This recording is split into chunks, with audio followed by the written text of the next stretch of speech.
भगवत गीता के कुछ ये संदेश जो आपके जीवन में काम आएंगे और आपके जीवन में खुशियाँ लाएंगे, जिनकी हम चर्चा करेंगे।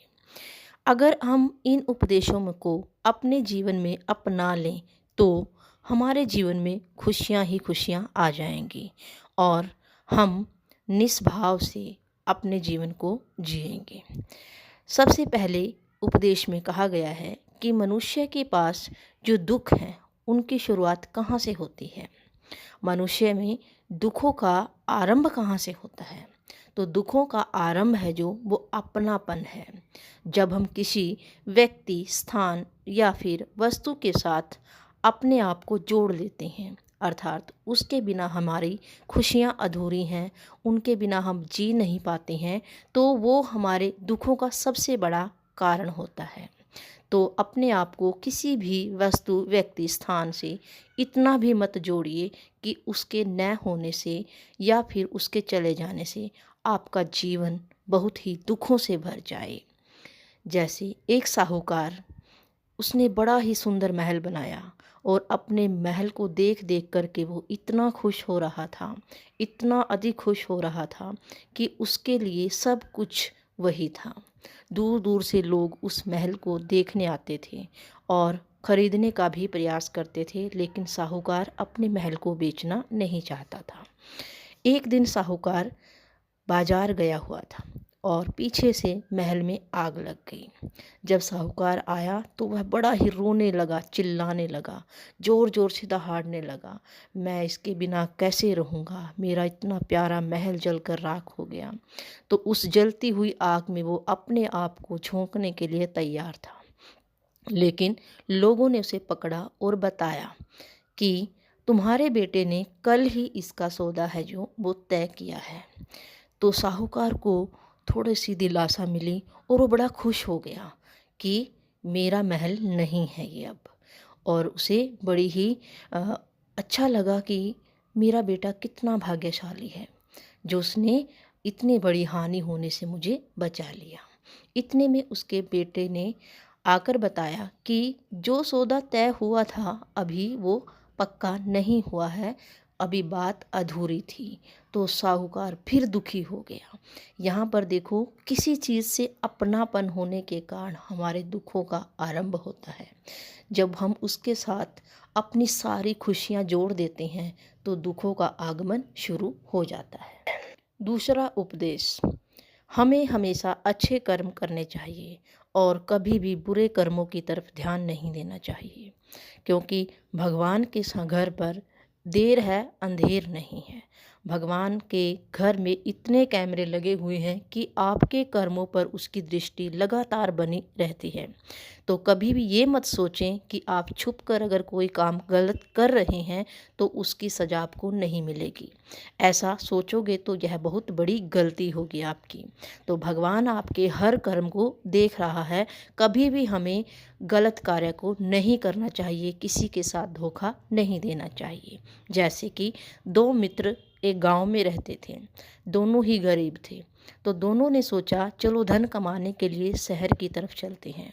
तो शहर में जाने के बाद उन्होंने बहुत सारा धन कमाया और गांव की तरफ वापस आने लगे। तो दोनों मित्रों को एक स्थान पर रात हो गई। तो एक मित्र ने कहा कि मैं यहाँ पर धन की रखवाली करता हूँ और तुम जाकर खाने पीने की व्यवस्था करो।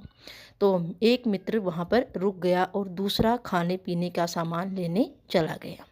तो उसके मन में पाप आ गया, इतना सारा धन देखकर कि इस मित्र को जो धन की रखवाली कर रहा है इसको मार दूं और सारा धन मेरा हो जाएगा। ऐसा सोचकर उसने अपने मित्र के खाने में जहर मिला दिया और जैसे ही मित्र ने खाना खाया वह उसी समय मर गया। तो वह सारा धन लेकर के अपने घर, अपने गांव वापस आ गया। कुछ दिन वो आराम से रहा, फिर उसके घर पर एक पुत्र ने जन्म लिया और वह पुत्र जन्म से ही बीमार रहने लगा। बहुत सारा पैसा, धन संपत्ति उसके इलाज पर लगाई गई, परंतु वह बीमारी से बिल्कुल भी ठीक नहीं हो पा रहा था। जब वह थोड़ा सा बड़ा हुआ तो पिता ने पुत्र को पूछा कि बेटा तो इतना बीमार रहता है, मैंने अपनी धन दौलत संपत्ति जो भी मैंने कमाई थी मैंने सब तुम्हारे इलाज में लगा दी, तुम ठीक क्यों नहीं हो रहे हो। तो बेटे ने जवाब दिया कि कौन बेटा, कौन पिताजी, कैसी संपत्ति, मैं तुम्हारा पुत्र नहीं हूँ, मैं वही तुम्हारा मित्र हूँ जिसको तुमने जहर दे करके मार दिया था, और मेरी संपत्ति का जो हिस्सा था वो तू अपने घर ले आया था।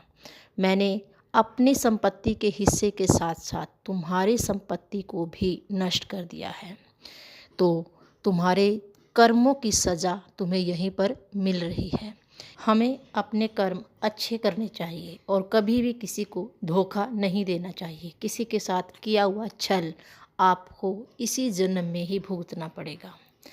इसी प्रकार गीता का तीसरा उपदेश है कि कभी भी गलत व्यक्ति का साथ मत दें, गलत लोगों का साथ मत दें। जो व्यक्ति गलत काम कर रहा है, अधर्म कर रहा है, धर्म के विरुद्ध चल रहा है, कभी भी हमें उसका साथ नहीं देना चाहिए, क्योंकि गलत व्यक्ति का साथ देने वाला, गलत व्यक्ति के कार्यों को छुपाने वाला व्यक्ति भी उतना ही भागीदार होता है जितना वह गलत व्यक्ति है।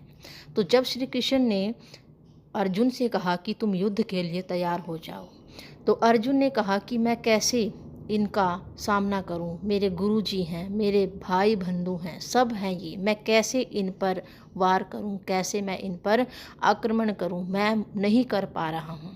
तो श्री कृष्ण जी ने अर्जुन को समझाया कि ये सब गलत कार्य कर रहे हैं, अधर्म कर रहे हैं, तुम लोगों के साथ न्याय नहीं कर रहे हैं। अगर तुम भी इन्हीं लोगों का साथ दोगे तो तुम भी इस कार्य में उतने ही भागीदार होंगे जितने कौरव हैं। तो हे पार्थ, उठो और युद्ध के लिए तैयार हो जाओ, अन्याय के खिलाफ लड़ो और धर्म के साथ रहो, तो तुम्हारी विजय होगी। अगर तुम अन्याय का साथ देते रहे तो अन्याय करने वाले लोगों की शक्ति बढ़ती जाएगी और वो उसे अपना हक समझने लग जाएंगे। कोई भी अगर अन्याय के खिलाफ नहीं खड़ा होगा तो अन्याय करने वाला व्यक्ति कभी भी अपने द्वारा किए गए काम को गलत नहीं मानेगा। तो पार्थ, उठो और युद्ध के लिए तैयार हो जाओ, अपने हक के लिए लड़ो।